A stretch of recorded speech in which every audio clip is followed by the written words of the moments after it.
Minton with CareerBuilder.com. I want to talk with you very, very briefly about a company that I work with called Alexion Pharmaceuticals, who had some big challenges.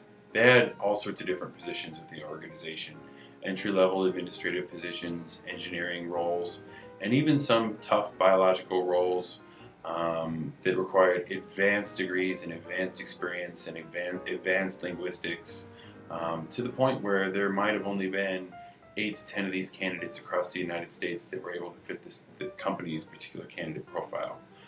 We were able to fill these positions, all these positions. In fact, CareerBuilder created a comprehensive strategy for them that included distribution of their job postings all across the web through all different platforms, social media, and mobile optimization, as well as an extraordinarily large branding campaign that enabled us to pipeline for these positions so that Alexion Pharmaceutical was able to draw from a pool of resumes whenever they needed to at any given time for these candidates. There was no scrambling, there was no worrying about what they were going to do next.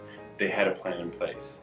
And not just that, but they also had the ability to go to a web-based applicant tracking system to keep their resumes all across the different locations within the organization organized.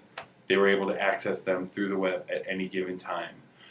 So I'd like to talk with you about your business, some of the challenges that you guys are having today when it comes to recruitment. Your challenges might not be that big, but I'd like to talk with you about those challenges today in the hopes that I can be a resource for you and bring our two worlds together and offer you the same great service that I would offer anybody else that I work with. My name's Ian Minton. I work for CareerBuilder, and I'd love to work for you as well. My number is 773-353-3862, 773-353-3862. Feel free to reach out to me at any time. I'd love to be your CareerBuilder resource. Thanks very much.